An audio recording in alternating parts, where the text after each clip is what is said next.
Looks good and simple, but it's very hard against good defence. That's right, yeah. There we go. That was McLeod taking the ball up then. Playing it back, and here we go. Here's the move. Grant, and finding Dean Lance on the outside. Once again, they fell for which began as a Queanbeyan real estate agency, was listed on the stock exchange, and its interests now range from real estate and petroleum through insurance to rugby league.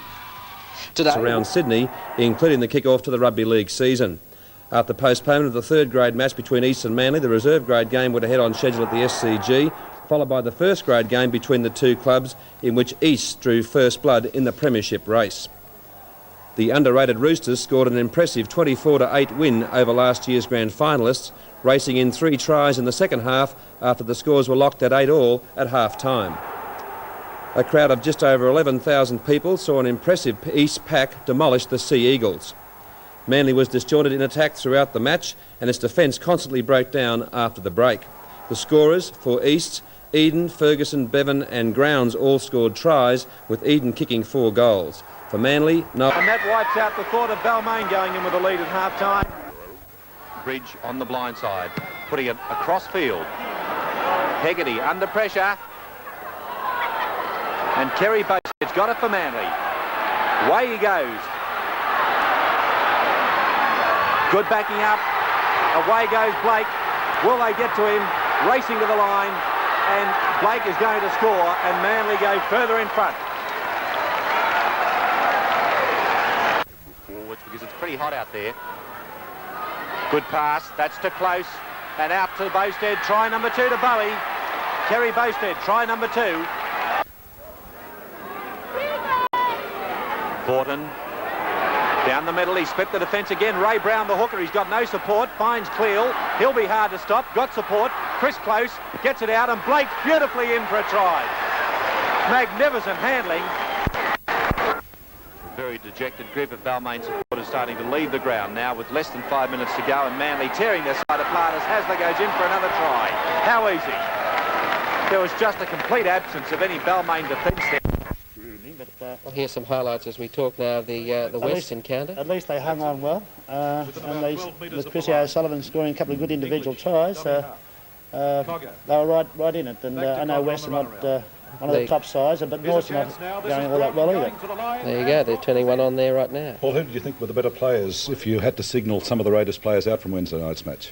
Well, I think Elliott was the outstanding forward top game, didn't he? For Canberra. He took it up all day, didn't he? Well, Chrissy O'Sullivan had a chance here for Johnny Ferguson. He's doing everything right at the moment. He's got a beautiful bounce. Oh, what a sweet bounce for Ferguson. Test halfback Peter Sterling picked up the opening try after gathering a rebound. 8 minutes later, centre Brett Kenny finished off a 7-man move to score the game's and possibly one of the season's top tries.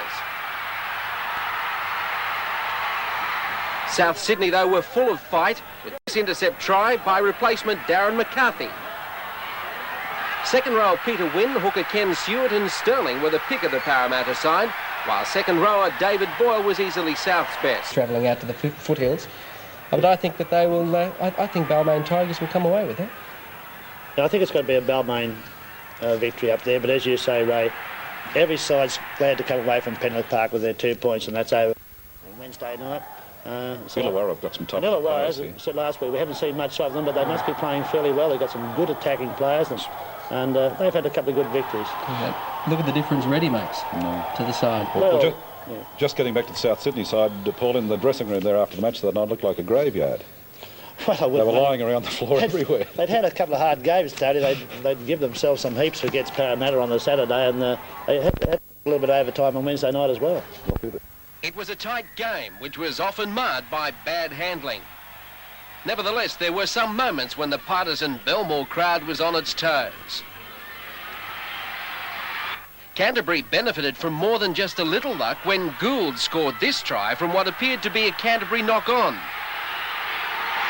For Canterbury, 5'8", Terry Lamb and prop Jeff Robinson had solid games, while for Manly, prop Jeff Gerard showed a lot of courage to play on after suffering a bad head injury in the first half. Kerry Bousted pulled out another one of his winger's gems when he scored this try close to full time.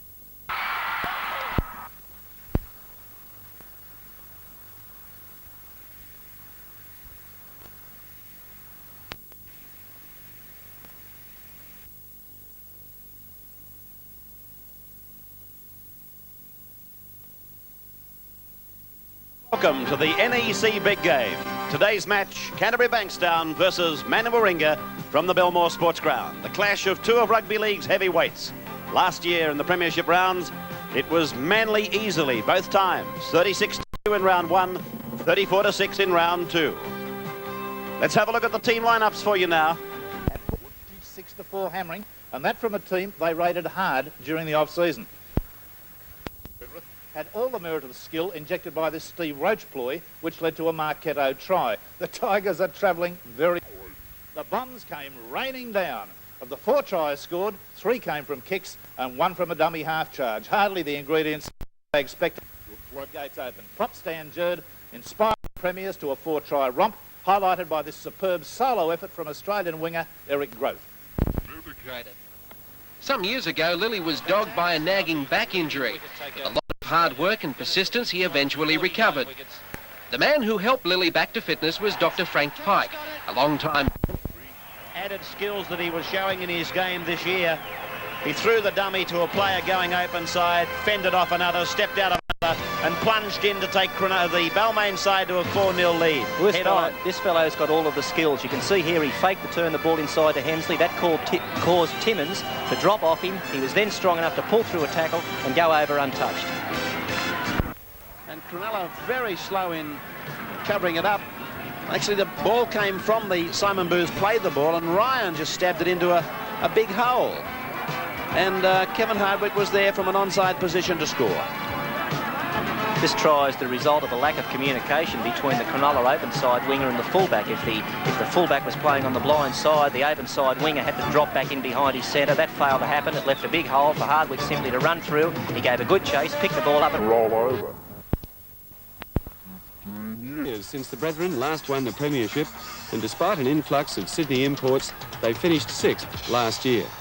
This year they've signed the magazine as the best fullback in the world, Joe Kilroy, and he's been in cracking form.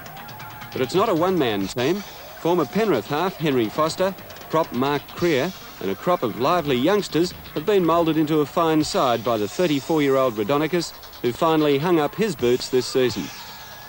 Despite some brilliant play like this in the early games, when they thrashed Premiers Easts and Norths, they've now lost 4 in a...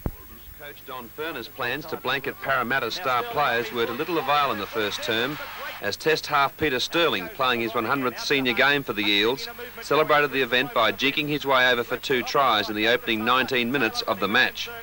Sterling was in outstanding touch, adding a field goal to his tally and tormenting the Raiders with his splendid footwork and fine tactical kicking. The Eels, in fact, looked set for a handsome win after the early onslaught. However, with more possession in the second half, a more determined Canberra battled on to restrict the Premiers to just 7 more points, while adding a try through replacement forward Sam. I think that they'll probably get up by a couple of points. I can't see that much. It's a good pack of forwards Canterbury have got. They're working well. Those that have come back to form, like Jim Lees and Robinson and Gould, they'll be very strong. But then, of course, you've got, on the other hand, you've got Balmain with some good young forwards. Right. And, of course, they're without their captain, Wayne Pearce. He's over with the Oceania Yeah, side. well, they're going to lose him. And also, Canterbury lose Stevie Mortimer. And the way the side's picked with Steve Folkes at 5'8", it's very hard to say what's going to happen there. Terry Lamb into half. So, and bringing players up and down, dropping them, and that's not going to prove. He's got to prove his own position there. And today might be his first good chance. It's amazing because in the first round they played very well against Manly, and they looked at goods. Well, they've had 5 games and 5 different captains so far, haven't they? And a lot of different players. About 4 or 5 different players every week. And some of their strength from other years are down in reserve grade, and probably one of the best club players we've seen for many years, Kevin Hastings, is down in reserve grade. So it was a closely fought encounter with both sides producing excellent defensive tactics. The scores were level at half-time, but it was Bulldogs fullback Mick Potter who gave them breathing space, and he scored a try after good lead-up work from Terry Lamb 3 minutes after half-time. There was drama late in the match when Canterbury prop Peter Kelly was sent to the sin bin for 10 minutes as David Brooks lay unconscious on the ground. Performance was very timely from a representative point of view, and Popchi, who scored 3, could have made it 5. Now, as I said before, the game I could try by Illawarra new boy Greg Mackey, fresh from a stint in French Rugby League, to unlock a 14-all deadlock in the 70th minute between Illawarra and North Sydney at Wollongong. Now, the game was entertaining, and Illawarra keep their undefeated home ground record. Well, a 9 Bruce Hasler starred for the Eagles with a great 3-try performance, repeated by new winger Cole Dreyer, who scored 3 in only 7 minutes. And by the lock, Craig Connor. Lobb got out of dummy half. He got into that situation, but I was able to stand and pop it. So was Connor, and Levy backing up earned the reward of such a pastime. That all started with some very poor marker defence by Illawarra. They allowed the dummy half to make yardage out of there. It caused someone from the defensive line to have to come in and make a tackle. And then we saw some good spinning and delivering by the Penrith. Vatanza did well to get a ball away. You'll see it on the replay, the National Panasonic replay. Little Roy Simmons scurried out, got the ball to that man Vatanza, off to Levy, inside for Connor, and he was in to pick up the try. Hint of whether he grounded it or not, Billy Anderson. This try started with a great pass by Roy Simmons. Watch for it, there it is. He put that player, Vatanza, was it, into a hole? The play continued with Levy. It was simply then a draw and pass situation for the try adjacent to the posts. Well, you know, looking at that one on the... To 16-2. Little grub kick by Gig. Came off an Illawarra player. Rod Reddy couldn't clean it up. Neither could the number 5, Aussie Welsh. And the referee said 6 more and play on. Ken Wolfe came on the scene, scooped it away to Bergman, and then it was just a case of shut the gate. This try came out of a real scramble. The ball was there for the taking. It was scooped up. Simply an inside pass now to Bergman, and he's got a clean passage to the line.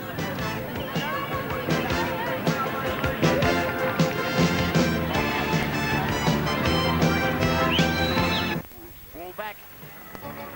We came here hearing about his form. He's turning it all on tonight. Izzard's little kick was a beauty. Levy kept it on the boot. Georgie Best would have been proud of him. And then Izzard backed him up, and in they go, the Panthers. And on the head-on, you'll see, I guess, the elation of Mark Levy as the try is given. The referee had ruled 6 to go here. I don't know that Izzard was aware of it, but he kicked ahead on the first tackle, and it was a success. Levy followed through the kick, soccer-styled it ahead. He was fortunate to get a good bounce. Izzard had backed up his own kick, took the pass on the outside and scored under the posts. And Penrith, if they were ever in any danger, they're not now. This was the replay of it. Nobody in the Illawarra side more deserving of a try. Certainly not deserving of a defeat like the one that's being handed out to them. Brian Hetherington in to score in the corner. All night, Brian. Highlighting very poor marker defence. And it's not just been something that Illawarra has fallen down in. It's been there on both sides. Well, Ray, you said it all. Bad marker defence by Penrith on that occasion. We can see Brown skipped out of dummy half, and I've got to say, but it's very hard to stay grim in defence when it's not necessary, and I think that's more real. First half bright spots for St George when winger Steve Morris ran off a Robert Stone pass. Morris is like lightning, give him some room, but watch big Terry Fay give him 10-yard start and still run him down to save the try. Soon after, the Raiders drew blood after prop John McLeod came by the ball in a tackle.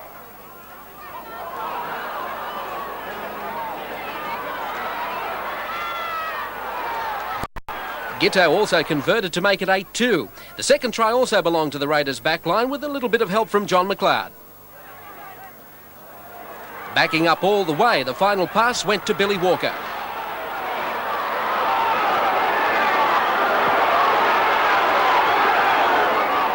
St George prop Craig Young tried all day and was rewarded with this determined touchdown late in the game. The final score, Raiders 12, St George 8.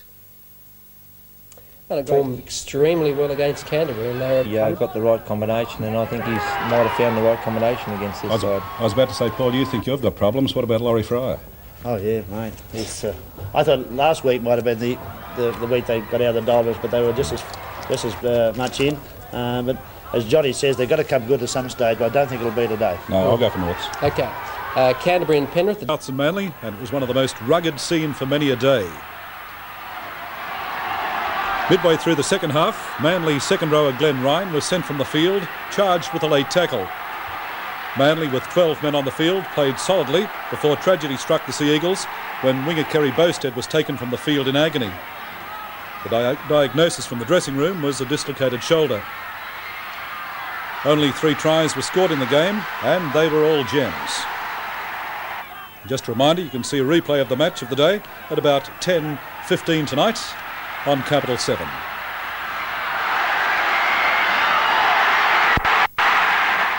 With Cronulla got going early against the Tigers and they kept it going. Paul Merlot dummies and finds Jim C on the burst. C has a look inside, finds Carney. Carney takes a difficult pass and races away to score the first try of the match between the posts.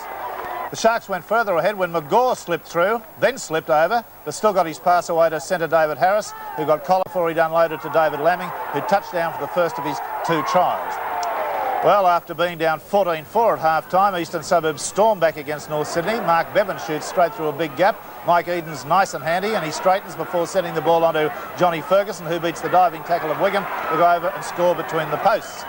East grab victory with this try. Eden's pass, as you'll see, is nearly intercepted by John Adam, but Shane McKellar straightens and Ferguson's on the boil down the touchline. He crashes over, and the Roosters are still alive in 1984. It's not the Easter Bunny, it's the South mascot. And he is really fired up, hoping his team takes it out against Manly today. Hello and welcome. I'm Ray Warren, and this is the NEC Big Game. Souths and Manly from Redfern Oval. Last year, their match results, Manly 46-0, a whopping win in the first round. In the second, 16-12. Currently in the Winfield Cup Premiership race, they've both won 3 matches. Souths have beaten West Illawarra and Easts, Manly, Penrith, Balmain and Cronulla. Their added 2 points coming from the bye. Currently, the honours are shared 2 games each. Number 11 for Parramatta, Paul Mayers, is going to be one of the key men of the Eels today. He's a young fellow with a chance of making the representative sides. And oh, my goodness! Peter Wynn. Eric Growth. Growth's flying. This is Kenny. Now it's Growth again. Growth inside the 22. He'll score, Growth. Oh, what a drive. Haddock. Long ball out to Young. Shorter one to Beatty. It's gone on to Morris. That's a try. He came from on this side of the field, Young, to make that tackle when St George were in trouble. Out to Sharp. Now to Kenny. This is Wynn. Wynn galloping over the 22 line. He's got support. Brett Kenny! Kenny's in! That's his second. Now we'll see the move unfold either on this or the next. Craig Young! Albert is over!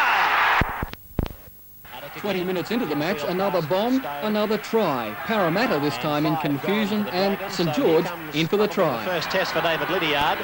Goes the bomb off the left boot of Haddock. Lydiard's high with Kenny. They both put it down, and he's going to give a try. He's given the try. McCaffrey. Portlock from fullback. Inside to Luckman. He's got it beautifully. Still got away. This could be a try coming up. The ball inside. North's not able to keep it going. Now they have Portlock's over. That's a good try to North Sydney. 5 metres short of the halfway. Nice run by Wayne Pearce. Look at him go. He's got Gary Bridge going with him. Bridge is racing away. He'll score.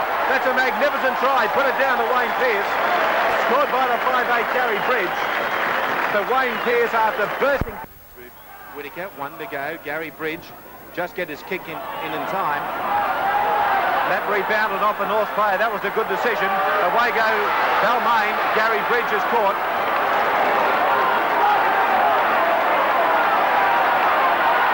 Bridge to play it. Davidson out wide. Whittaker gets it on. Simon Booth gave it away. That's a try under the posts. We came from behind to win. Here we go. Yes, Don Fenner was very pleased with this win. Like, as he said, being 10 down or 10-2 at half-time, it's a worry to any sort of a coach. Yeah, well, it was a worry right through that game, listening to the scores coming over the wireless, and how they got out in the last few minutes must have been a great effort, great fight back by them, because the Steelers have been going very well at home, and I suppose they probably call Canberra the Steelers at this stage after pinching that one off them on... the 2 points, of course, were very handy for them at this stage of the year. Yes, of course, it was, as you said, it was their first loss at home. Kevin's not a very big fellow, but of course the secrets to kicking are the secrets to all aspects of football, and that is to get your timing right, and his timing was spot on with that kick. It was a 50-metre kick on the fly. Here's a break by Dean Lance to be locked forward for Canberra. Inside the 22, it's gone on to Ivan Henjak, and he's in to score. The gatekeeper, and he said they had about 9,000 people in at that stage, and they were expecting somewhere between 15 and 17,000 for this match. We've got to remember, Ray, that Eastern Suburbs aren't huge pullers. Ferguson, good hands across through Tim Barnes. David Green's in for the corner, yes! A try to Eastern Suburbs. O'Sullivan, Henjak, Elliott. Oh, good ball. Bellamy, Fay, Gary Fay, he's flying inside the corner. He's beaten Eden. Oh, he's beaten Eden easily. And Fay scores for Canberra, a 55-metre try. Michaels in 35. Kurt Sorensen. Kurt Sorensen still going inside the 22. He's gone through another. And Kurt Sorensen picks up an Eastern Suburbs try. Gee, he showed some speed back, didn't he, when you think about it, for a second rower. A little chip across the top there by Henjak. O'Sullivan, I should say, is still on the ground. Picked up by the man who kicked it, O'Sullivan, and O'Sullivan's in for a solo try. O'Sullivan, Henjak, Elliott, good ball, Bellamy. Bellamy's made a 30-yard run inside the quarter. Sigsworth, oh, he's going in to score, Sigsworth. Very wide, very deep. And it was just simple catch and pass until Baker gave a beautiful ball to Hardy, and Hardy was too strong for the fullback to claim the 4 points. Well, the overlap was on for two play the balls consecutively. The Brisbane centres had found themselves caught in near the ruck. Craig Coleman read the play well, as did Neil Baker. Baker slipped a good pass to Hardy. Hardy had the fullback Belcher in front of him, but was strong enough to push him off with a good fend with the right hand and go over to score a very important try for the Rabbits. This is the way it came head on to our cameras, and that's how the gap was created. Meninga was committed, and it was a good ball by Neil Baker that really did the damage. Hardy, the scoreline for the South Sydney players as the halftime siren sounds. It was Dean Rampling who went up with Joe Kilroy. It came down and was still in play, and Hardy put the foot to it and then fell in to take the 4 points. That kick wasn't as well directed as Neil Baker would have liked, but South had come up with a result when it was knocked back by the Brisbane players. Bill Hardy socked the ball over the in goal and was able to fall on it. Welcome back ace goal kicker Ross Conlon to a wing spot with Canterbury for the clash with South Sydney. He'll take over the kicking. The Rabbitohs have got no one to equal the Mortimer Lamb combination, which is developing superbly and producing magnificent tries. And of course the in their halfback Greg Alexander, who scored twice against South Sydney last match. At home, I go for the Panthers. You know, one form player who could go all the way this year and play against England, Noel Cleal. He scored the winner against West last week, and I think he'll be a key performer at Brookvale on Sunday. At home, ominous through Sterling, Kenny, Eller and Growth. They produce tries like a magician from a hat. It'll be a minor miracle if the Roosters can win. Down early to a slogging match between both sets of forwards, and this is where the St George superiority asserted itself, making room for their slick set of backs. At the half-time break, St George led Illawarra 12 points to 4, thanks to tries by centre Michael O'Connor, 5'8" Graham O'Grady, and goals by Steve Gearin.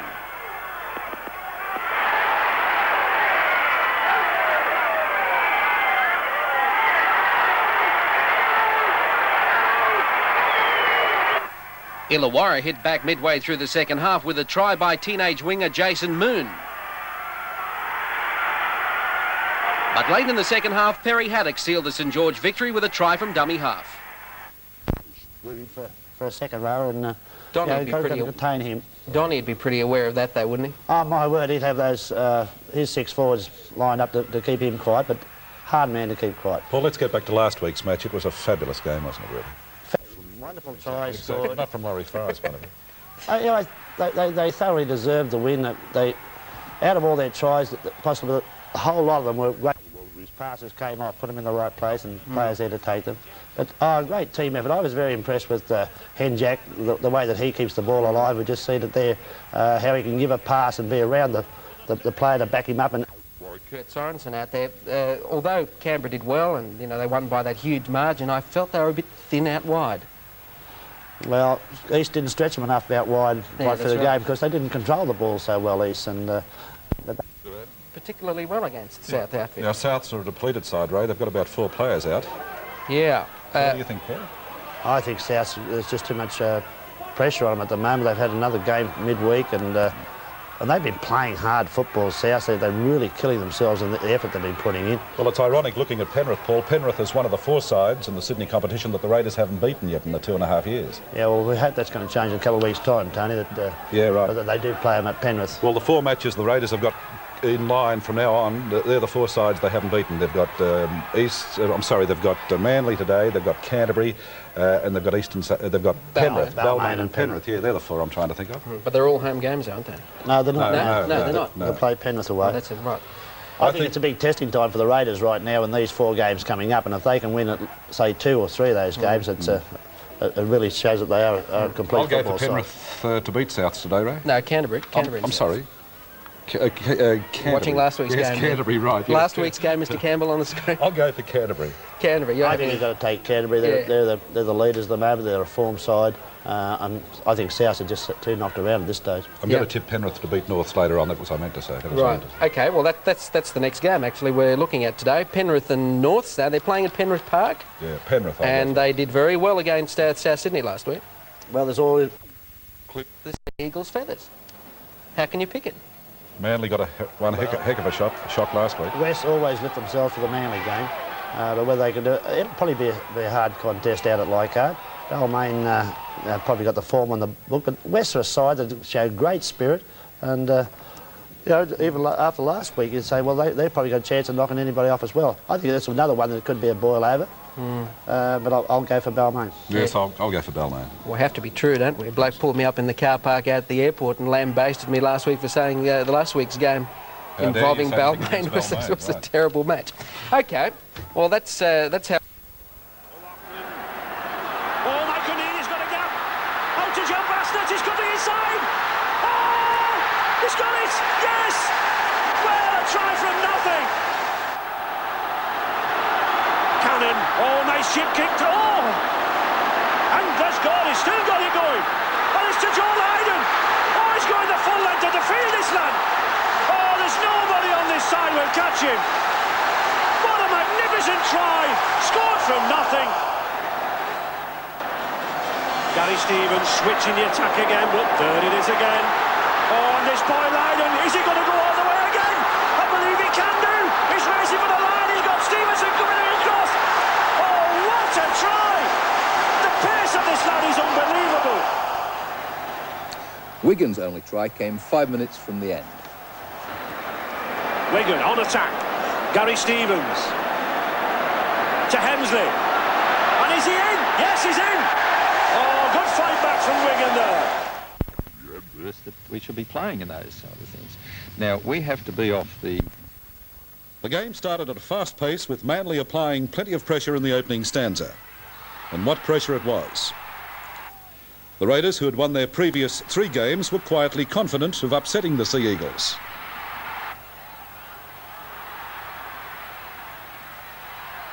The tries scored in the game were great team efforts, and of course you'll see all of them tonight in our big match replay. For the Raiders, 5/8 Chris O'Sullivan had a good game, whilst for Manly, their best player was chosen as forward Glenn Ryan.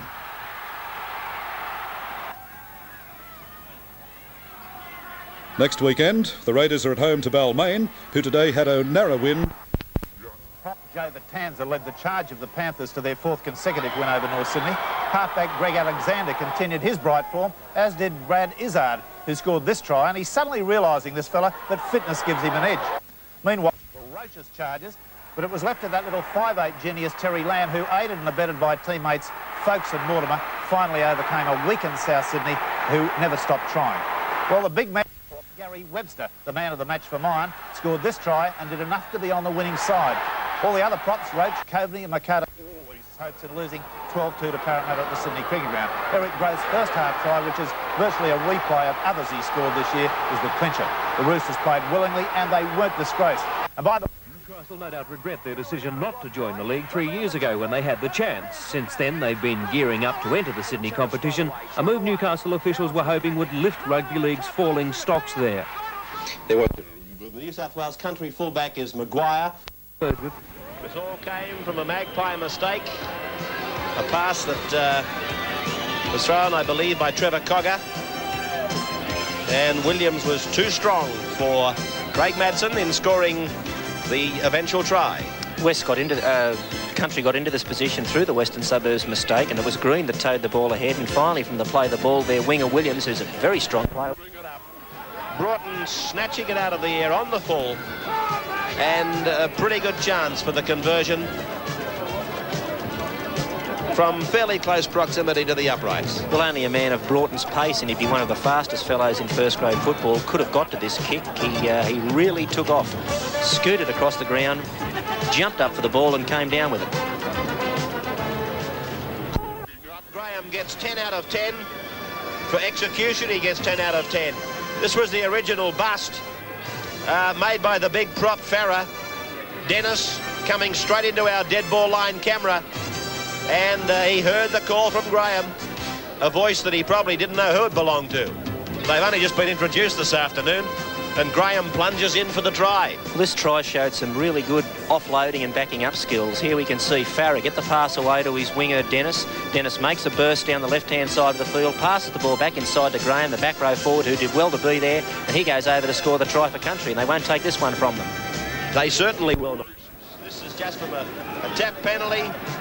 Duncan Ward scampered straight across the ground. They said, let him run. He couldn't possibly score running across the ground like that.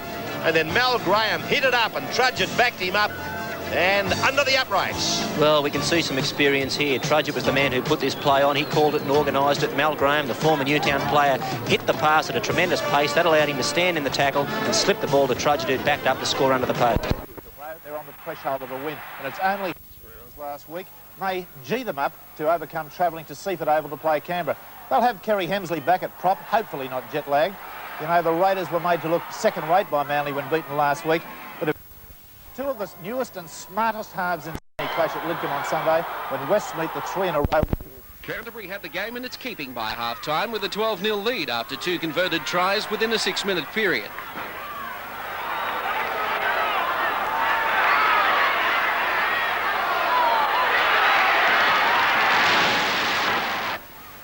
Significantly, the Bulldogs skipped away to their 12-point lead while North skipper Mark Graham had been sent to the sin bin for 5 minutes after a professional foul.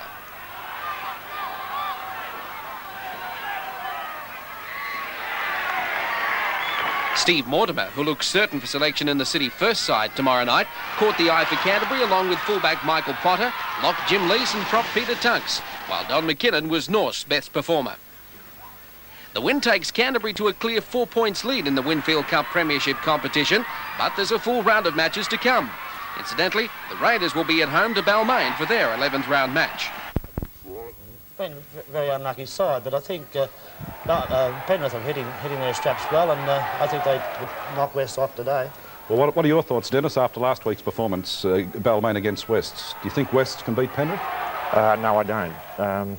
They've had a hard trot with the Wednesday night game, and I think, as Paul said, they've had a pretty good sequence, Penrith.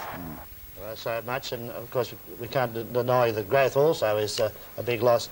But I think Manly have hit their straps again, and they've got a big point to prove against this Parramatta side. They always go down on them in the big games, and I'm sure that they'll pull it out today. Well, I think if Parramatta can contain Manly in the forwards, Brian, they may beat Manly, do you think? Yeah, I think Manly will get up and beat Parramatta themselves. Yes, after last week's game. Yeah, right.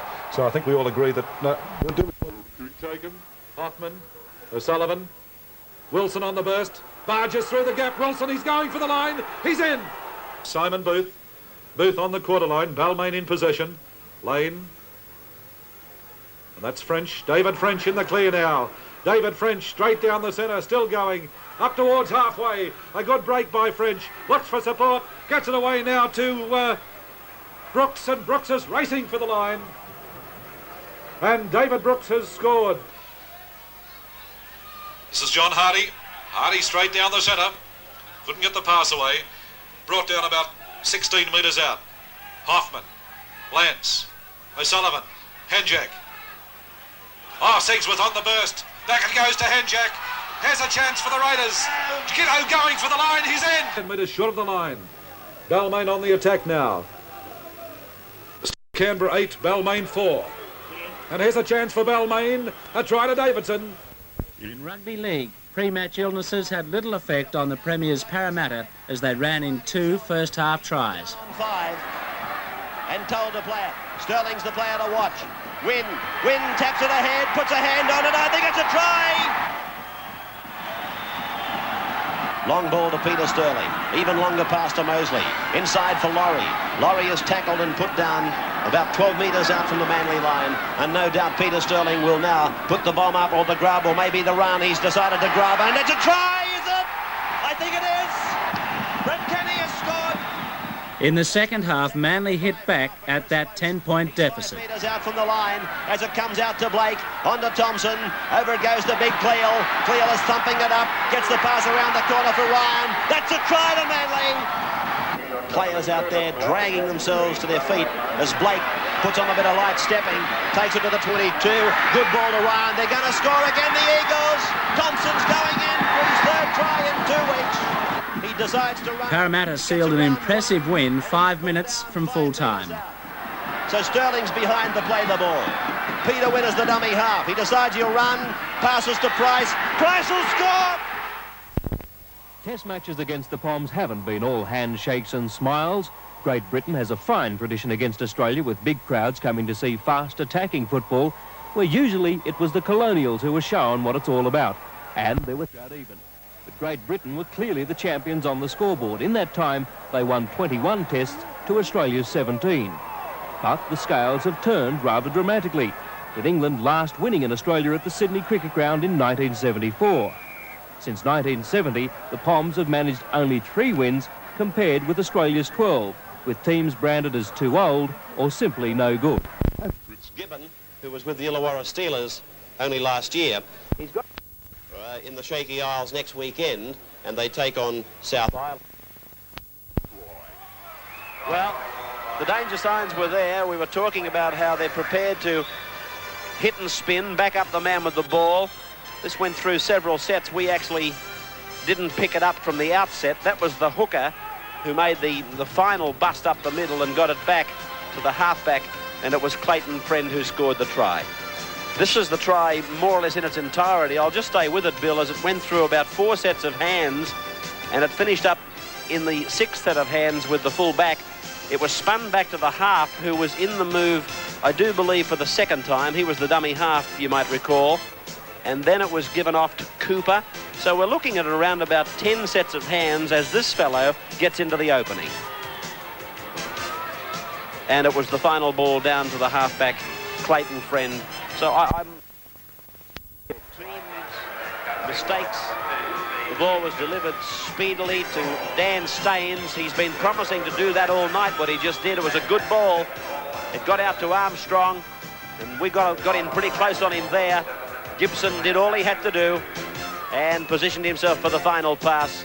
And that wing 3-quarter, Cedric Lovett from Auckland must be wishing he was anywhere tonight, anywhere at all, other than Lang Park. He's having a horror match, the poor fellow. From the turnover of play, Peter Gill, the fullback of Queensland Country, read the play well. He injected himself into the back line. From here, the pass went to Rob Armstrong. Armstrong was in a simple catch-and-give situation. It started back near the 22 line from Lindenberg through Chew. It went out to Staines.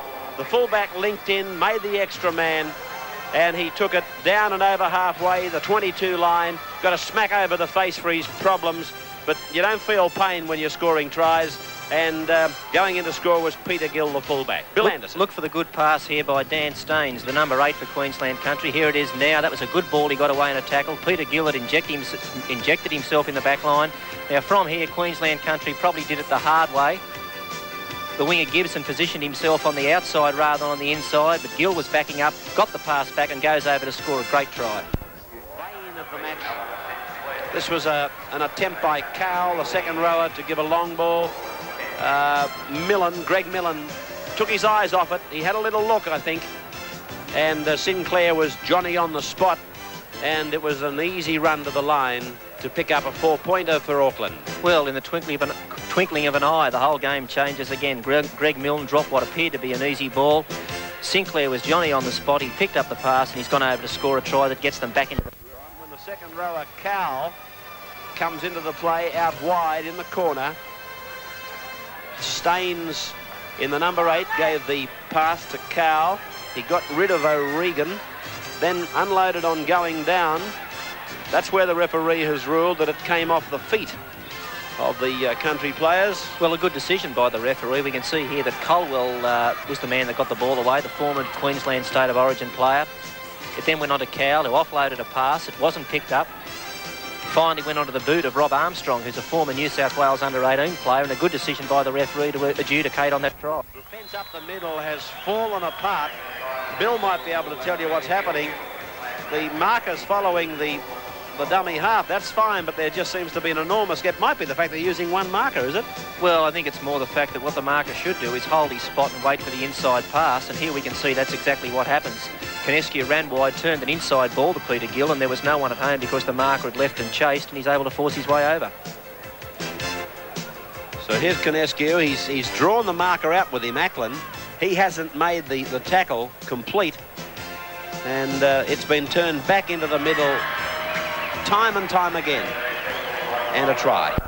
And it was the little halfback Clayton Friend who got the ball away to Owen Wright, and then Shane Cooper hit onto the ball very hard and got it down for a fair and square try. There was a hint of a shepherd when Friend ducked out of dummy half. He then got the ball away to Owen Wright, who stood in the tackle, offloaded the ball to Shane Cooper. Cooper's had a good game of the night and was in good position to finish off this try. 24-16 as we see it from the camera that's down on the dead ball line corner, and looking up at them, and there it is, down fair and square. George's premiership winning side in 1979. Trudgett left the Dragons this season and could not agree to terms, and is now domiciled in Yenda as the Murrumbidgee Town's captain and coach. After being named man of the match in country's victory over West last Wednesday night, Trudgett now faces the daunting task of trying to force his way into the New South Wales team ahead of form 5/8 Terry Lamb. Well, how does he assess his state selection prospects? Before a meagre crowd of 10,388, City Firsts ran in 7 tries in a one-sided contest. Despite fielding 7 City-based players, Country failed to match up and were a beaten side after only 25 minutes. Canterbury Bankstown halfback Steve Mortimer was voted man of the match and scored 2 tries before he was replaced with a leg injury with just 17 minutes left to play. Mortimer played all over his rival for New South Wales and Australian selection, Peter Sterling. Other City players to show out were winger Eric Groth, who captured 2 tries, centre Brett Kenny, second rower Noel Cleal, and skipper Wayne Pearce, while Peter Sterling was the pick of the thoroughly beaten countryside. Today as well. A crowd of almost 7,500 at Richardson Park came alive early in the match when the home side crossed first. Larder touched down after a bomb to make it 4-0, but that was the only try the Territory scored. However, to their credit, they held Great Britain in check for almost 60 minutes in a hard, bruising match, and at one point it was 14-13 with only 20 minutes left. But then the visitors found touch in the humid conditions and eventually finished with 8 tries. Captain and hooker Brian Noble was one of the stars, crossing 3 times, while prop Andy Goodway scored 2 tries. Lock Harry Pinner emerged as one of the players to watch on this lengthy tour. He impressed with a non-stop display. In fact, it was a credit to Britain's fitness. Despite the unfamiliar conditions in that final 20-minute period, they crossed 5 times. However, all didn't go well for the tourists. They lost Warrington centre Ron Dwayne after only 12 minutes with a leg injury. The final score again, Great Britain 40, Northern Territory 13. Weather football. Flashiness was kept to a minimum, but 2 of Parramatta's tries had class stamped all over them.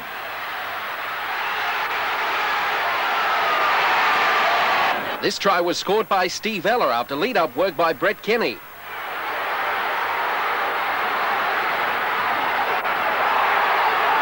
You can see the game replayed tonight at 10. To avoid a repetition of last year's series and to win back some state prestige. George Balmain clash is critical. Each one on 16 points. They're in equal 3rd place. The loss of Jarvis and Young has weakened the Saints pack, but they have the finishing ability of Gearin. Surprised if this young fellow, Dean Carney, goes all the way this year. He's a match winner, and I'm certain higher representative honours will come his way. Despite home ground disadvantage, Alexander Partnership is creating tries regularly, but dare anyone tip against the Eels. Even with 8 regular first graders out, they're going to be mighty tough. But I'm going to put my neck on the block. At North Sydney Oval. North's coach Johnny Hayes is still, unfortunately, experimenting with a 5'8" spot. I believe the rest of the Rabbitohs will take the points. Started strongly, almost scoring within the first 15 minutes, but the ball was lost over the line. St George prop Rick Powell was sent off for this indiscretion. But as we've seen with other sides this season, St George rallied to begin a whitewash of the Tigers. Leading the red and white charge was Graham O'Grady in a welcome return to form. Soon after, O'Grady was again involved in a movement which saw slippery Steve Morris steam onto the final pass from Brian Johnson and go in for the 4-pointer.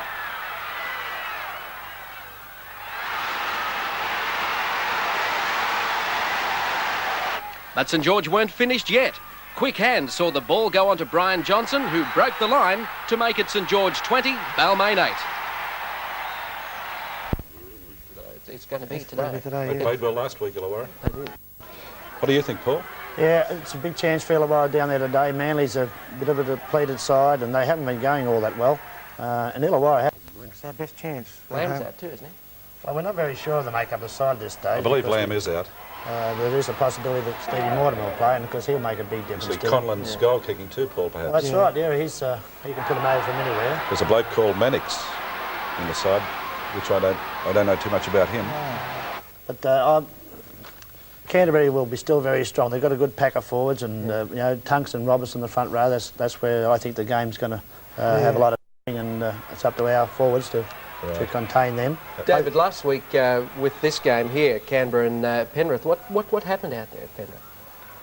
Well, Penrith on their home ground are very hard to beat.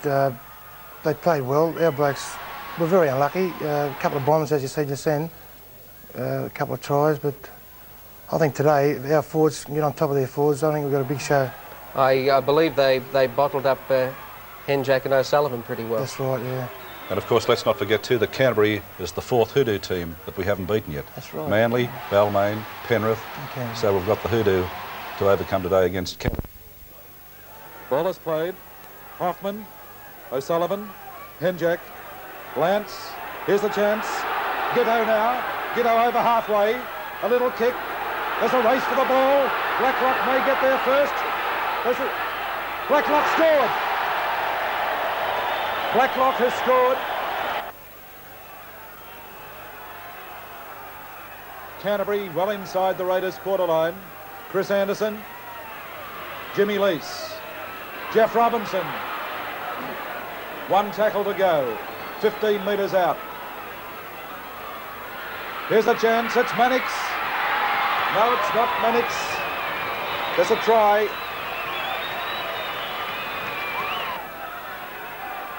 Spears fires the ball to Hardy. Hoffman. Henjack now. Henjack around 1. Still going inside the Walker. Bellamy. Bellamy racing for the line. He's in. Bellamy has scored. We're chasing a 6th consecutive win against a weakened Parramatta at Belmore.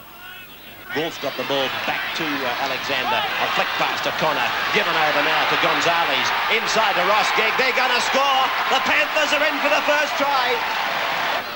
Leading 10-2 at half-time, the Panthers gained a match-winning break 20 minutes from full-time. He's got involved. Wolf's picked up the loose ball and he's off. How easy. Put that down to Gene Miles. He's the formed footballer, in fact, in Brisbane. He got out of that tackle. Look how quickly Vaughton sensed the gap there. He was there to support him. The pass from Miles was a beauty. And Paul Vaughton over alongside the post to level the scores at 4-all. Touching down. Here's that kick again from Lewis. Making it very difficult for Jack. Almost hitting the crossbar. He went up. I thought he almost had it, but Bowstead with open arms touching down for what was... Queensland kept the momentum going. Lewis had a look, saw it on the blind side, dived over and does it every match. He's a clever footballer. We needed this one. This is Ella. And Young, that was the loose pass. Came back to Kenny. Now Kenny straightened it up. Got it away to Price, and that was the nice pass. Got it to Wright. Pretty lucky for Wright. He got it away. Roach cleared it quickly. And there he is, the big man, and made sure he improved the position. That's good football. Here's how it happened. This was Murray. The pass on to Lewis. And Lewis's pass again to Meninga. Meninga's beautiful hands onto Bowstead. He had a clear passage. Where was his opposite number? And Bowie saw the line, stepped inside Jack's tackle, not held, and over to score to put Queensland 19. The crowd's gone wild. And here's how the try was scored. Colin Scott in to make an extra man. Flicked the pass up for Miles. Pushed off the tackle of Price. And over he goes to score. Stand on the sideline here. They're going mad. This big crowd. Look at it. Up it goes. And we saw them rehearse that at training yesterday. And Bowstead's pulled it off. This St George side, I just get the feeling, are ready to put intense pressure on this Penrith defence. Chris Walsh bursting through. Walsh, support, Cole Fraser, try number 2. Stone, up the middle, knows no other way, Robbie Stone. Chris Guider, Haddock, O'Grady, Johnston. That's Guerin from the blind wing. Out to Johnson, the fullback, in to score. Newcastle players in savage defence. That was Mick Pittman got into that. Holding straightens up. Gee, there's a gap through there a mile wide. Going across is Higgins. Higgins pulling down to the ball's come free and loose. Gary Martini away to Mel Graham, who's gone into the daylight. Will turn it away to Rexing. Right will score. Turn away to two-back for Newcastle. Higgins is in. Rex Wright found he didn't have the pace, looking as though he was in the clear. Neil holding away to Ellery Hanley. He's pretty quick. We're going to find out how quick he is. Craig Dedman's chasing him across the park, but Hanley will be too quick. No one will catch Hanley as he goes down the touchline. Oh, Willie fell short of the line, but has gone over the line for the try, Ellery Hanley. Earlier on when Hanley made that break, Clark kept very easily with him. Over the top is the little English halfback. That's good football from him. He kept it on the fly now. Look at him go. I tell you, he's got some pace. Over the line, off the post and scored. What a superb try. Ran in 6 tries and rarely looked troubled to dispose of a tackle-shy Penrith outfit. St George led 26-0 at half-time after some classy backline play and powerful forward running. St George winger Steve Guerin came up with a magnificent goal-kicking display, landing 8 shots from as many attempts, and he was ably supported by fullback Brian Johnson and winger Steve Morris. St George lock Graham O'Grady led the forwards tirelessly. Penrith, gunning for its 7th successive premiership match win, had no answer to the class of St George, but they salvaged some lost pride with a converted try to 5'8" Brad Izzard in the dying moments of the game. The final score, St George 40, Penrith 6. Looking forward to the clash between Growth and Conlon, because I think Growth had a point to prove with regards to the selection. Very interesting, wouldn't it? Yeah. There's not much of a clash there, surely. Conlon's just there for his kicking. Let's face it. Ross is a good player, but I think Ross is a better centre than he is a winger, frankly. Turn away to Flanagan. Turn back to Schofield, an open line, and Schofield will go over and score for Great Britain. Ellery Hanley, turn it away now to the number 2, Gary Clark, will go to the corner and score Gary Clark. And that's wrapped it up for Great Britain. Raiders ball, O'Sullivan. O'Sullivan going for the line. He's over, almost, yes. O'Sullivan's in. He races back, collects the ball. This is O'Callaghan away from one tackler. Over the quarter now. Here's Walker. Walker up the grandstand touchline. Brushes away. Still going, Walker. He's being chased by Carney. Carney won't get him. Nixon, rather. And Walker has scored. Big Michael Porter over the quarter. Got the pass away. Here's Harris racing for the line. He's in. David Harris. Throwing the ball around well. Enterprising football. Out it goes. Henjack. A long pass to O'Sullivan. Walker. Out it goes to Giddo. Giddo over the quarter. Still going, Giddo. Going for the line. Giddo will score.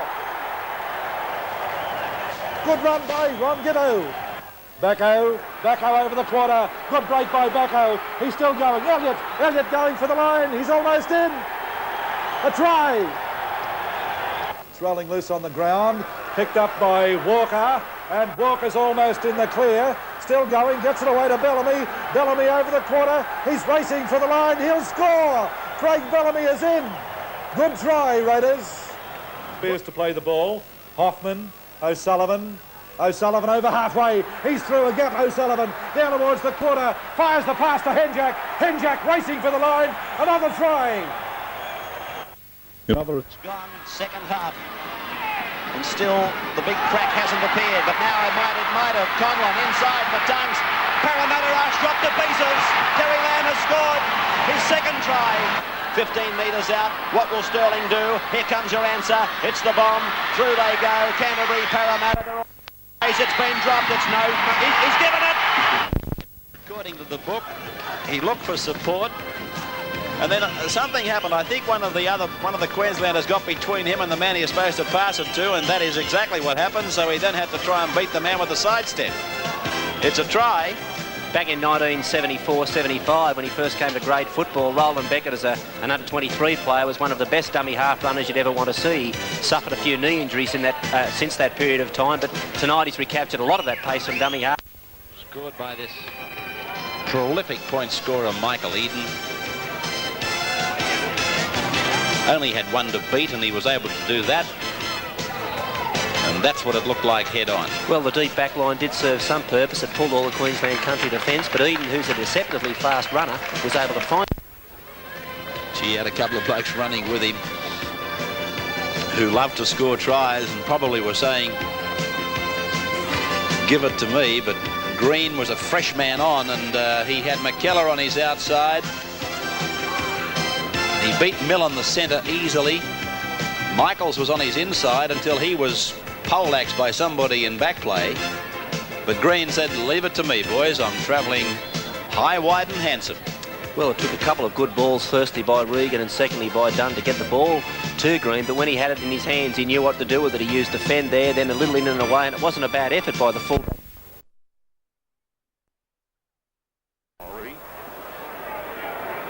Good run by Muppet. One of the most popular members on the 82 Kangaroo Tour. Didn't get his chance in the test over there. Lewis making a beautiful break, putting Pearce through the gap, and Pearce gets it back to Lewis, who's over under the post. Wally Lewis, it's a special. Good second rower playing it inside the quarter. Lewis tries the pressure kick again. It's fairly deep. Hanley's dropped it. It's a try. No, Murray's not over the line. It was only the goalpost that held him back. Brett Kenny fires it out. Wayne Pearce, out it goes. Price is over. Adams and Lydon. That's Drummond. Drummond across field, danger. Drummond, a beautiful pass, a good try, a lovely try to Great Britain. Fabulous try scored by Gary Schofield. Niebling. Lewis. Kenny, beautiful step, out to Bowstead for the corner, and he's into touch. No, he's not, he's right. He's running around the defence, and he's going to score under the posts. Mark Murray bursting away from the scrum base, and he's almost there. Mark Murray has topped off a fine game. Never that bad ankle that he had. Ryan's a very cagey customer. But I'm going for St George. I'm going for St George. I think they're playing in great form at the moment, St George, and that they are the big danger of this competition. I bet every other side would like to see them miss out on the 5, because they're a good all-round side. They've got good forwards. They're their backs are really doing something with the ball every time they get it. They're really a live side. Well, they're not convincing me all that much this year. I'm going for Canterbury. Paul, you wouldn't be surprised to see Canterbury and St George in the grand final, perhaps? Anything at the moment, because the other top sides... I'll go for Illawarra too. Well, don't let me sway No, I was just thinking there. Well, Illawarra's a side we haven't seen very much of, but by gee, they've been worrying those sides and they've beat a lot of sides. And the difference since Dorahy's come back. Yeah, well, that bloke's playing great form. He still thinks he's a great chance of a test position, so, you know, he's going to spark him. Here he goes here now. And I was talking to somebody through the week and they tell me what a great game he had last week down there. I think perhaps Paul Penrith may just take a little bit longer than a week to get over that loss last week. Oh, well, they've been that would have brought knocked them down to around earth with a pretty big thud. It was a real big loss. Exactly. But remember, they've got a new spirit this year. New coach Tim Sheens. I think their backsides will be stinging after last week, and they'll come back firing against Illawarra. So yeah, well, Tim's not going to let them give in. He's they've got great raps on Tim up there. He's doing a great job with those youngsters. And the other thing is, because they're on their home ground.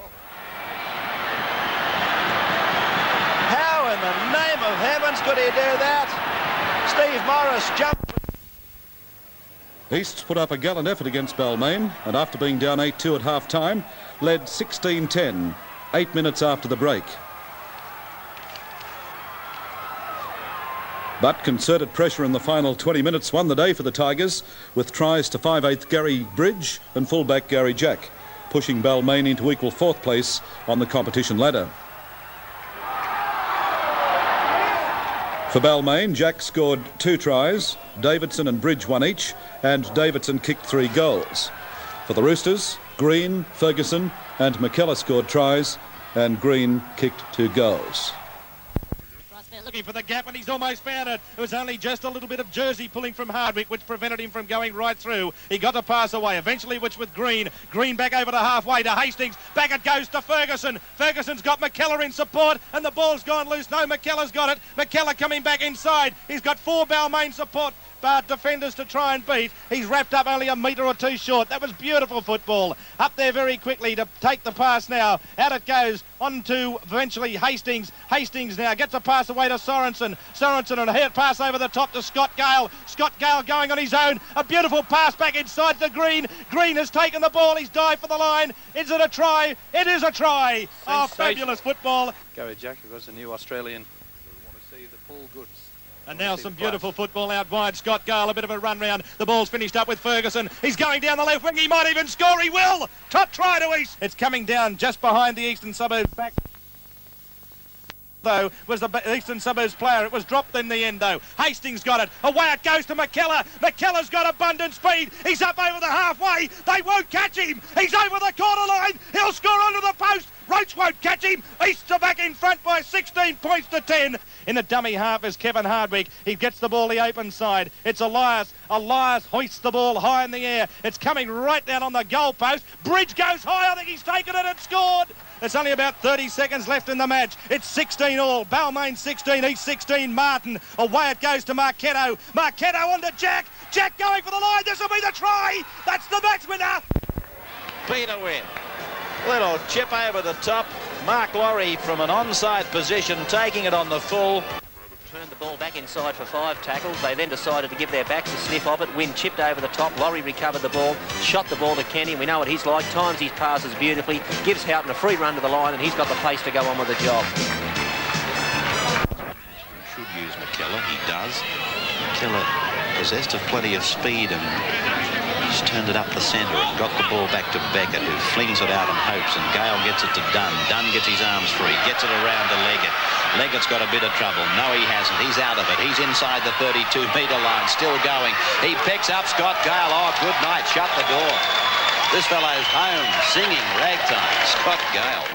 Making a habit of scoring very good tries from tap penalties for Illawarra. Canterbury should remember that, particularly as they're without Tunks, Lamb. You're advised to do the same. This fellow, Bill Hardy, could dent a few reputations. I'm going for fullback Jonathan Docking to find the gaps. Saints are going to be on their best behaviour to win. It's only home ground advantage that makes me say St George. The chief destroyers of Manly were 2 Sea Eagle rejects, Steve Martin, who engineered this try, and Simon Booth. After some determined play which saw winger Lawson nearly over, hard-working lock Kevin Hardwick burrowed his way to the 4 points.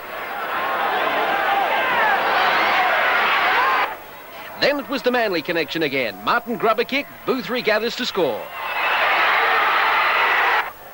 To add a little more salt to the wound, Benny Elias, another of Balmain stars, potted a field goal. After Manly coach Bob Fulton had already left the stand, winger Phil Carey saved some face for the beaten Sea Eagles. The final score, Balmain 15, Manly 4. Inexperienced backline there as far as what we're used to seeing from them. But their forwards are going to have to try and take charge of this game. I think that's where it'll be won or lost. The South have mainly rely on their forwards a lot. Big strong forward pack. There'll be a lot of work rate needed there from either pack, and I think that's the only way that Para will get on top. Of course, South's got their tails. I'm going to tip South in this one. Yes, so am I, strangely enough. I think I'll go for Para. I think no, I'm not just doing that. The Sterling's playing, and he's a great player, and he can win games by himself. He does control it. You know what? This bloke's heard about our tips. He said, "I'll sit back when they tip somebody, so I'll just go the other way." I can't go. Richie. Burns. Casey through the gap. He's going for the line. Casey's in. A try to Stephen Casey. Burns runs into Backo. He's brought down 9 metres out from the goal line. North Sydney on the attack. Ritchie, dummy half. The tap is taken by Burns. He dives for the line. He's in, I think. Yes, a try to North Sydney. North Sydney applying the pressure now. Tate. On it goes to Brockwell. Brockwell fires the pass out to Spina. On it goes now to Lonigan. Lonigan got the pass to Teasdale. On it goes to Luckman. And Luckman scores. Ball is played. This is Grant. On it goes to Ellis. On it goes now to Ellis. There's a try coming up. A try to the Raiders. Number 14. Henjack. Elliott. There's the full-time siren sounding. Keir. Back it goes to Backo. Backo puts in a little kick. There's a race for the ball. Anybody's ball. It's over the line. And there's a try. A try to Sam Backo in the dying stages. He will score. Nobody scores for the Rabbits. Parramatta had led 4-0 at half-time. A very high bomb and a real test for Parramatta. And Hardy has scored. Well, the Rabbits are braining them in the second half, really. They've made all the busts. Fennick might score. He may have to give a penalty. He's going to give the try to Bobji. They failed to use the strong wind in the first half, and they suffered tries like this from Murphy from constantly playing in their own territory. Time against Illawarra, and may have got away with the 2 points, but for a freakish bounce from a Dorothy kick shortly after half-time, which led to a Jason Moon converted try and a lift by Illawarra, which translated finally into an 18-8. Great running ability. It's a tough game, this, with South Sydney at home through their forwards, and Neil Baker's kicking game stealing the points. Manly were first to score after a grubber kick from Alan Thompson.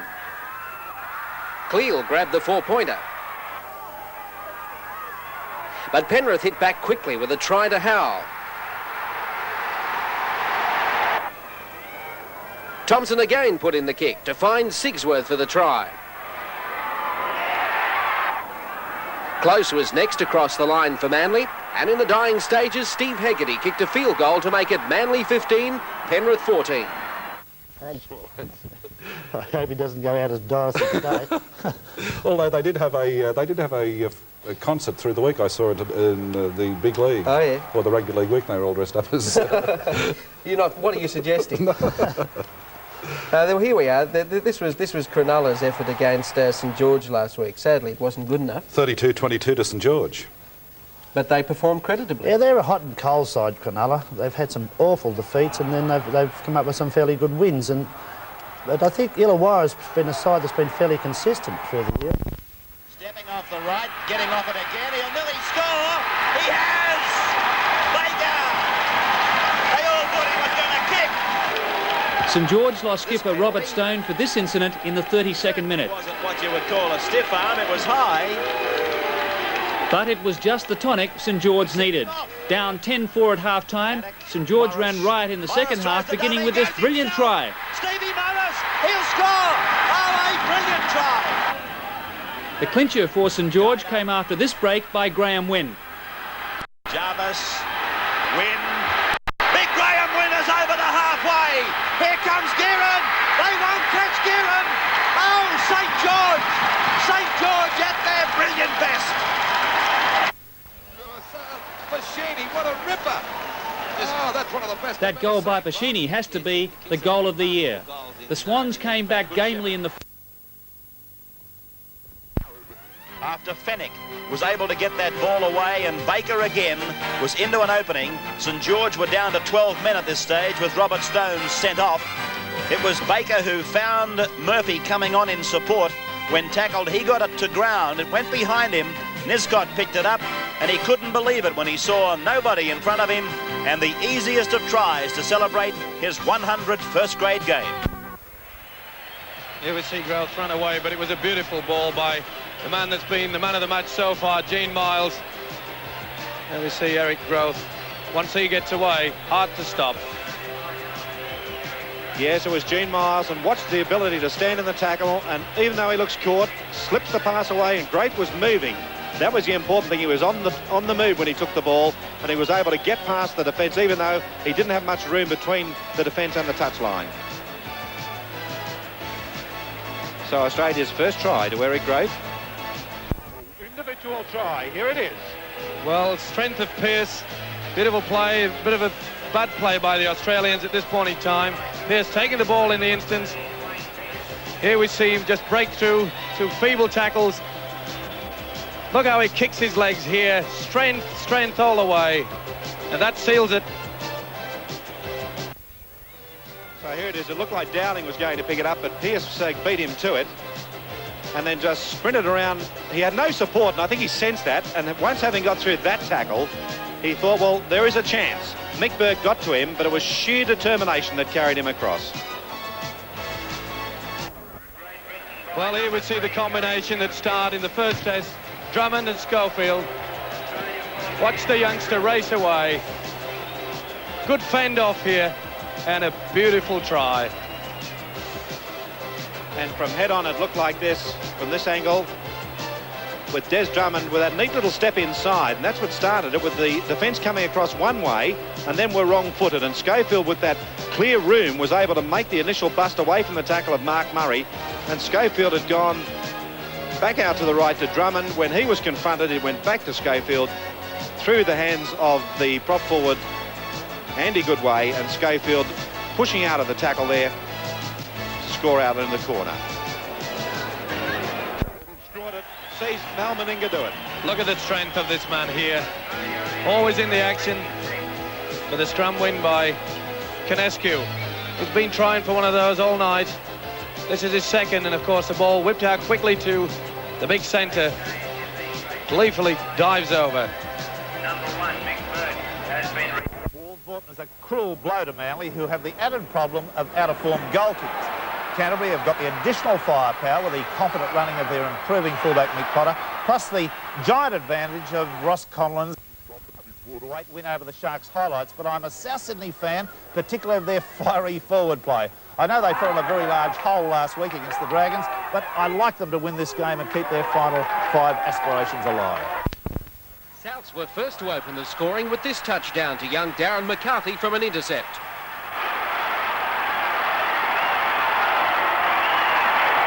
But Illawarra replied almost immediately with a try to halfback Kelly. Then disaster for Illawarra. Playmaker and captain John Dorahy with a raised arm, and after a touch judge's report, an early shower.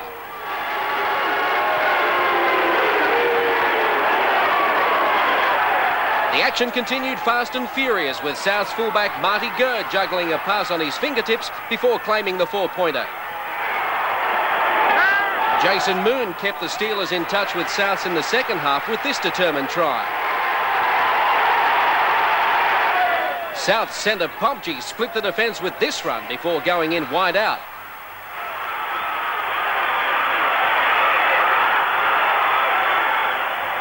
And see if you can resist the comparisons with Bob McCarthy as son Darren snares another try. The final score, Souths 22, Illawarra 12. 10 great long tries. Now, Izzard's form over the last 3 weeks could signal a return to rep football for him. Certainly the Panthers prove that they have the stuff of which final 5 spots are made. 15 metres out, Hattie have looked on the left. He had 2 runners who were running free. Stewart, Sterling, Kenny. Price with his outside. Kenny gets inside and gets the pass back to Ray Price. He passes and it goes out there and diving in to score. Wide out is, I believe, Mark Laurie. Yes, it is. It's Laurie. Sterling. Cronin. Ella got a bad ball. Kicked ahead by Giddo. They've a chance here, Canberra. Giddo getting himself free from Hunt. Picking up Corkery and Corkery's in. 5 gone. Dummy half is O'Sullivan. He puts the kick up. It's a good looker. Grace missed it. It's down, a chance for Canberra. And 6 more, says the referee. Blindside is pretty brittle. There's Grant. He's gone in. Grant has scored. The game produced some fierce defence, particularly on the part of the Canberra Raiders. Parramatta prop Chris Phelan will dream about this hit from David Grant for years to come. Moments in the game, but none better than Lamb's second try, which featured twice before he scored in the corner. Now, the only disturbing aspect for Canterbury was... We'll see it again on the National Panasonic replay. Kelly got rid of one, stood in another, and then the pass went to Johnston, and he was over.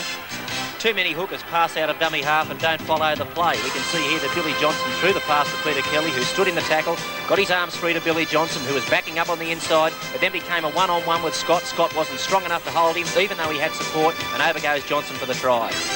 Actually landed short, Johnson, and the defence has almost pushed him over the line.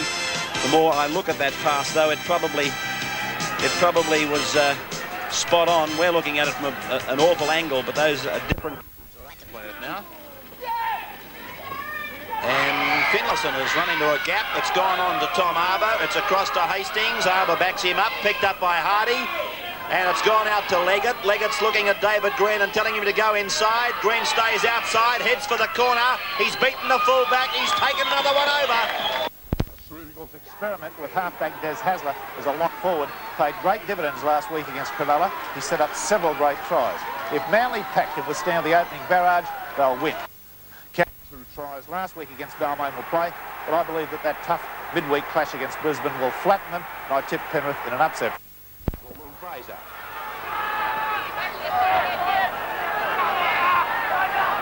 Guida, Paddock, O'Grady, Paddock, little dummy, he's through, he's going under the post.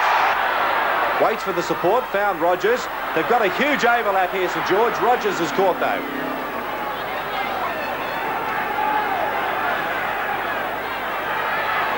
Steve Gearin, Steve Morris will lead. Morris sprinting away. That's the match winner. Steve Morris again. But they've only lost Farah and Kelly out of that side. If the others are reasonably fit, I think they might have just too much class for Penrith, even though it's at Penrith Park. It'll be a good contest, though. Penrith have kept going very well this season. They don't give in, and they've got some good youngsters, and Sheens is doing a very good job of them. Well, I think if Canterbury are to win the competition, they've got to beat Penrith today, Paul, don't you think? Oh, that's a... Key report. South's breathing down their necks. He needs a lot of these bottom sides to get knocked off. Yeah. He'll be hoping for a Canterbury victory. No Do you think Canterbury... I think Manly will take it out, mainly because of their more experienced players, more all-round ability. What I was going to ask you, the selection of Bronco Jura in the South Sydney side. I bet you haven't given that one much consideration. Bronco Jura, give us a bit of a clue. Who is Bronco Jura? He's played very strongly in the lower grades. He has, he's replaced Gurr. See, I know. I just thought you might have been checking on that one. But it'll be another Dow contest, this one, and it's at Brookvale. Manly know that their backs are against the wall and pull this out, but it's going to be a real clash of the forwards. Some of the Manly blokes are going to have to be stood up and be counted today, and if they do, I think they'll pull it off. Well, that's another one that Don Ferner will have his... They're a side that come up and down, but they're mainly down, and I wouldn't be going to pick them. No, I'll go for North Sydney. Yes, I tend to agree with you. And you won't want to pick. You don't want to pick. We're very agreeable today. It has been very easy. Okay. Canterbury line, tackled by Billy Johnston and Brian Batiste. And from dummy half, here's Howe. There's the bus man. He's in the scoring his 14th try of the year. It started inside their own 22. Lamb handled once. Chris Mortimer gave the final ball perfectly for Michael Potter, who weaved his magic around the defence. Alexander had him. He committed Alexander almost. Then Peter Mortimer looked inside, and backing up was the ever-present Terry Lamb. And a good try to Canterbury Bankstown. And there was just nothing that was going to stop Peter Mortimer scoring this try.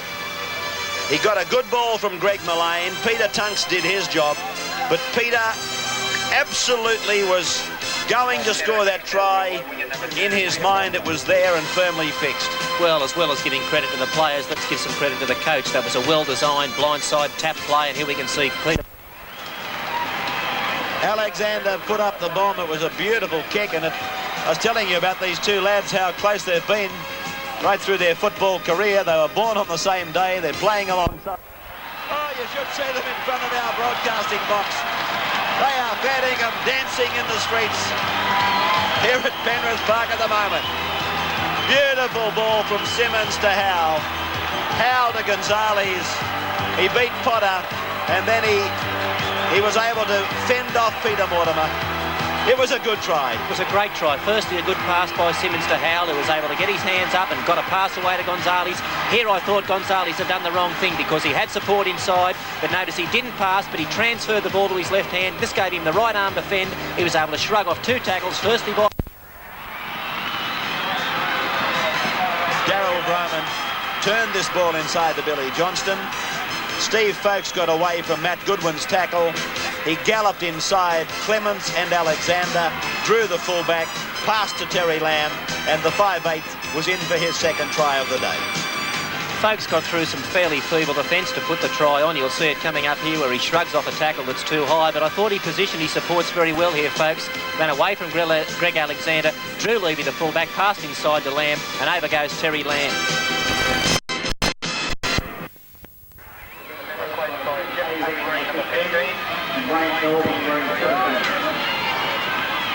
Oh, the restart. The ball's been taken by Gonzalez. Gonzalez, he's still going. He's about a metre from the line. Heavens above. Can they score here, Penrith? Up from dummy half goes Robinson. He's tackled about a half a metre out. They must push the ball to the right. Alexander's burrowed through. He scored, I think. No, yes, it's a try. Well, it was a classic illustration. 4 of his misses were gifts, and he twice unluckily hit the posts. I think Penrith's coach Timmy Sheen's much with Eastern Suburbs in 1967. After getting the Roosters to the semis for 2 years, he coached St George and Newtown. But Jack emerged as the super coach in 1974 when he took a star-studded Eastern Suburbs side to successive premiership wins. Of course, Jack became the league's most enthusiastic bunch of talented youngsters. But in his search for experience, will he go looking for some old friends out Parramatta way? No, I won't be shopping.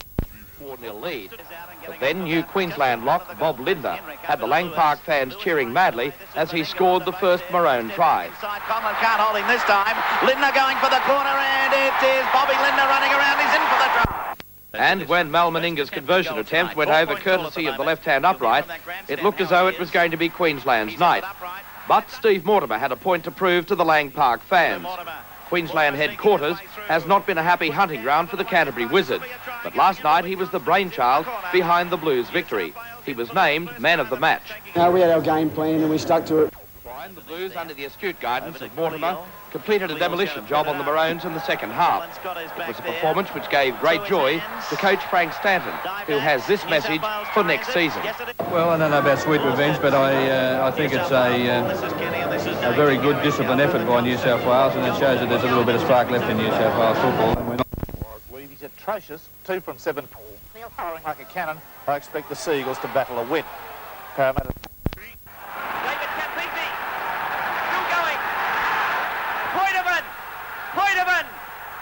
Yes! And here it was, 4 minutes from the end. Australia were just holding that slender lead of 3 points, and they really had to score from here. And it came out to Mark Ella, who ran round Hawker and then sensed that there was plenty of defence coming up, and the little kick that he put across to Moon almost went back. Moon grabbed it beautifully and then flashed in the corner with just a few centimetres to spare, but it was good enough. And the thing about the try, Trevor, is that Mark Ella, right up until... Cutler wins well. Ella, Hawker, cut out to Gould. Slack. Campese was put out of the play. Try!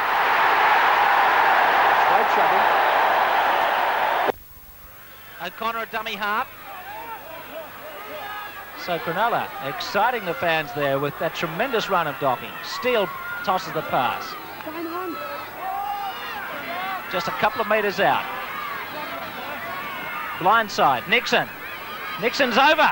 Is he in? It's a try. Good ball. Izzard's off again. Gonzalez out wide. He's looking for him. He gives him the ball. Over the top, infield. Gig hands it back. Alexander. There's Levy. And he's in. A charge is on at the line. Morocco playing it. Nixon. This is another test for the Penrith defence. They're trying to keep it tight. Steele goes from dummy half. He's over. He scored. A few holes in that Penrith defence, close to the ruck at the moment. Up the middle. Nice break by O'Connor. He's got some speed. He's trying to beat the defence on his own. And he's over. What a try. It pushes Brad Izzard out wider where he makes the breaks. Away goes Fenton. Fenton's got Izzard with him. He's looking inside, finds Izzard. Now away he goes. Here comes the cover. Docking misses him, and he's picked up by Armstrong. He manages to get a pass away, and they're in. Simmons. There's Robinson. Back to Simmons. Dodging them, then to Brad Waugh. Gardner in from the wing. Waugh still going, and he's over. He's gone over for a try. Porter, straight at them. Cronulla getting closer again. Nixon sees a gap. He's going to score. He's in. Penrith hit back soon after with a 4-pointer for centre Izzard.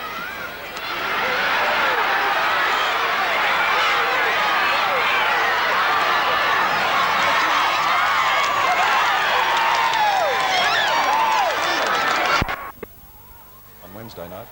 That's right. The Panasonic Cup.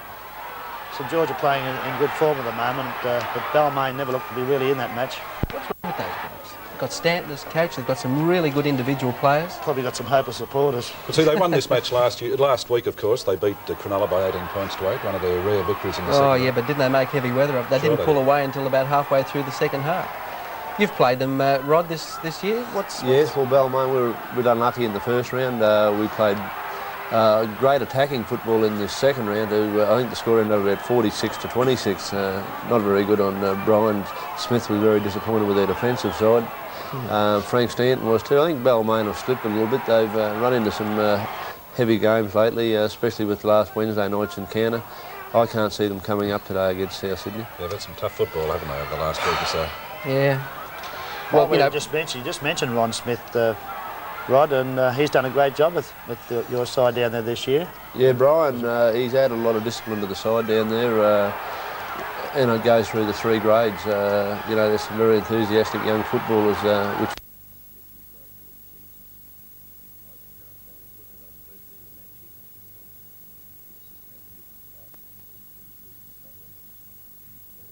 Win there by the tune of 42 points to 16. Nice old training run for Canterbury last year on that one, and that probably won't do them any world of good for this particular game today. I don't think there'll be a lot in this game. It's once again it's a test of the 2 forward packs, but Manly are not stringing it together as well as they have been in previous years, and they have never hit great form at any stage this year, whereas Canterbury are playing a great team game, and they've got some great individual stars as well. And I think that's going to be the big difference. The Mortimer-Lamb combination behind a strong pack of forwards, and they've got backs out there smart enough to capitalise on what they can do. And from memory, the Raiders beat Canterbury too, Paul, earlier in the season. That's right, yeah. Yep, so... Yeah. And, well, of course, it's got to, or else they're not a semi-final chance either. But Mark Graham's out of Norris, and I think they'll miss him, something unreal. Well, they beat South Sydney here, 20 points to 12. No, South Sydney 20 points to 2 last week. I should say, I think they could be a threat. Time, I think it was. So they came away a little bit in the second half. If they can get their game together, they'll be awful dangerous, and I think they'll they'll do much the same with Norse. They could come from behind, you know, Paul, Manly, and take out this competition. Well, it's a very hard run from that 4th or 5th spot. Sure, but, it is. One of these days.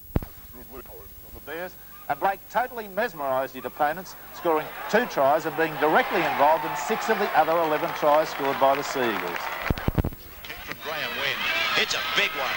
Gary Jacks going across the paddock. The bounce. Oh, Rick Powell! Rick Powell! That's fantastic! Graham O'Grady has scored. Graham O'Grady has scored a freakish try.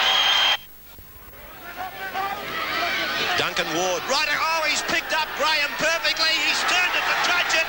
That's a great try. Ray Brown pushes it back to Gerard. Gerard spins it back inside for Chisholm. Now to Glenn Ryan. Steve Mortimer's gone for a tackle and missed it. Hegarty's got the ball. They're going to score. Bowstead. Bowstead, has he got it down? I'll tell a man he has. It's hard to believe the tactics, Ray. They've got some of the best attacking backs in the world in Kenny and Ella, and they keep turning the ball back inside away from it. Laurie, here's the call from Kenny. Kenny to Houghton. Houghton is in to score. Well, Levy to shoot and caught by Kenny. Backing up with Speedy Gonzalez. Hunt's down there to cover it up. Now there's a chance for Parramatta. They will run it very quickly. Houghton back into the centre, finds Ella. He's got Kenny coming up on his inside. There's big trouble coming for the Panthers. What a great try. Oh, that's a superb Eagles try. Kick ahead by Gary Howe. Going straight to Neil Hunt, went straight through his arms, and then he got away from Davies, who went up too fast, much too fast. And now a hand off to Kenny. Here's trouble for Penrith. Kenny's up to the 22. The pass has gone to Taylor. Taylor's got a pass back to Edge. Can he find anybody? I'll tell you what he can. He's found the zip man. 20 metres out from the Canterbury line. Lewis switching the point of the attack. Finding Foster. Here, yes. Brisbane have hit the lead now. Obviously, pressure and speculation don't mean a great deal to Wally Lewis. He was certainly in control of last night's National Panasonic Cup win by Brisbane over Parramatta. The Lewis for Queensland coach rumours started with Queensland's Rugby League chairman Ron McAuliffe, but today Wally made it quite clear he didn't want to know about the job. I think the top coach next year to exploit the talent they've got. Brisbane's 14-12 win over Parramatta highlighted the fact that for the moment Australia's Rugby League strength lies north of the border. Canterbury, back Kevin Kelly's kicking game could cause a major upset against Parramatta, who I think will be flattened after their midweek loss. Kelly's kicking led to all 3 tries against Canberra last week. I'm for an upset. One runners these days scored 11 tries against the Bears last outing, and it'll be too big, smart and too fast for the luckless Magpies at Brookvale. Finally, it would be a tragedy if Canberra stumbled over east at the sports ground on Sunday. The Roosters only just managed to beat Western Suburbs and could score only 1 try. Not good credentials. I tip Canberra to regain the winner's circle. Docking can be elusive, and he's beaten them. He could score. He's in. What a try for the Sharks. O'Connor. Good run by O'Connor over halfway. Is someone following it? Docking's there. Docking's got a bit of pace. What's he going to do? He kicks it, he dives, he scores. A cool head. The first try of the game to Sharks fullback Jonathan Docking should never have... Carney was next to go in, but did he ground the ball cleanly? The rot continued in the second half for Canterbury as Armstrong scored after apparently being stopped. Then it was Armstrong again, running off a pass from Greg Nixon.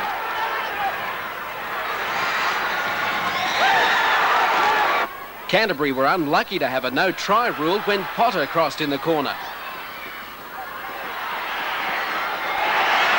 But big Peter Tunks put the Bulldogs' only 4-pointer on the board late in the game. The final score, Cronulla 24. Tries. The first one comes from some good spreading play, using the ball out along the line and running the South Sydney players around. Clement's a replacement, a late replacement for Fenton, who dropped out, initiated the initial thrust. You'll see Levy with a long pass out there to Izzard. And Izzard's finally put down and tackled there. There's a bomb's going to go up shortly. It's taken by that Bronco Dura. And that's not a bad name for a fullback on the South Sydney side, is it? He takes it very well. A very talented footballer, this fellow. Watch him leap for it. There he goes, takes it nicely. And then the great misfortune for South Sydney from this play here, only 2 play the balls later, as Evans trying to clear the ball, has a ricochet, no knock-on, goes to Gig, who unselfishly could have scored, but unloads to Izzard. The crowd were pretty ecstatic at that side. And then the second try comes up with Howell in the headgear, unloading a pass to the ground. Gig, and then Levy, the fullback, chimes in, gives it to Clements. And this fellow knows the way to the goal line. Have a quick look at this, and then the beautiful pass he unloads to Robinson right underneath the posts. So there it was. West gave Manly a scare in the first round, and it looked as though they were going to do the same this afternoon. They scored first with Bruce Clark's line ball pass to Steve Broughton, who did the rest. But the traffic went Manly's way from there on. The first try came through the brilliance of Phil Blake, who stepped past Fella with the ease and set sail for the corner. And just look at this pass from Blake to Dreyer, an absolute beauty. And Dreyer does very well to get the ball back into big Noel Crusher Cleal, who scored the first of his 2 tries, like trying to stop a cement truck. And despite an 18-2 penalty count against them, North Sydney made a mockery of their form guide at Leichhardt after being thrashed by Manly last week. The Bears turned around to run in 6 tries against a disjointed Balmain. The first try came from this floated pass to Stephen Casey onto Ricky Walford, who showed plenty of pace and a nice in and away to make the Test fullback Gary Jack look just a little bit silly as he scored without a hand being laid on him. The Balmain fans booed their team from the field, and maybe you can't blame them with the poor defence the home side showed. Donnie McKinnon would have got the shock of his life going through that gap, and finally conceded themselves no chance in 84, but it took a sensational Eric Groth special midway through the first half to establish the Eels' lead. You know, Illawarra were not outplayed, and they've had a pretty useful year. Peter Sterling returned to his very best form, much to the delight of the Parramatta fans. At Brookvale, all the talk after the game was of Crusher Cleal. He had a fantastic match and is without question the most destructive running forward come centre in Sydney Rugby League. But make no mistake about what I say, without the score was their only try, and with remaining matches against Manly, Balmain, Penrith and Canterbury, perhaps the Raiders have only prolonged the agony.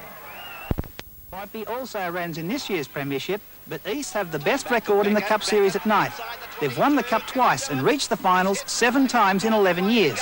And Gale has plunged in. There's the first try. They go into the match as underdogs with nothing to lose and $120,000 to gain if they win the Cup this year. The Roosters will be out to impress new coach Artie Beetson, while Laurie Fryer, who's on the way out at East, says he knows what they're up against, just how powerful St George is. Back off him, and the referee indicates 6 more, so Bugden must have it. Mortimer, Lamb. Oh, beautifully engineered. Yes, it's a try to Peter Mortimer. Only about 15 metres out, fired back. I thought they were going for the drop goal. Both Lamb and Mortimer shaped to go for the drop goal. Oh, Mannix! Mannix has scored a brilliant winger. Wales Rugby League quite rightly placed restraints on clubs criticising referees after games. The fine for try to Terry Lamb allowed in the 27th minute of the first half, which got Canterbury on the ball. But Balmain hit back with a solo effort to replacement half Ron Ryan. The Raiders crossed early in the second half when Alders grabbed the 4-pointer, but that was it for the Raiders. From now on it was all Balmain. Here, Humphrey scores. Giant prop Steve Roach was next. Then Hanrahan running off a pass from Pearce. Pearce grabbed a try himself, backing up man of the match, Ben Elias.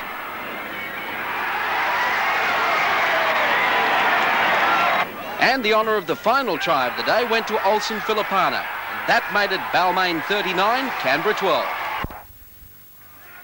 Manly's recent form has been indifferent, but today they were back to their devastating best. The first try came from the now familiar bomb, mishandled by the defence and pounced on by Chris Close. This move began with Alan Thompson. The ball continued through 4 pairs of hands before Phil Blake shot through the gap. Close nearly scored again, but he got a miraculous pass on to Phil Carey, who did. Then Noel Cleal found some space out amongst the back, set sail for the corner and scored with Lydiard wrapped around him.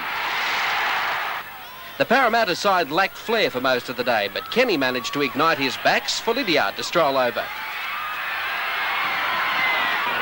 Then Ella momentarily made the Manly defence look ordinary as he probed away to finally find the gap and cross to make it Manly 19, Parramatta 16.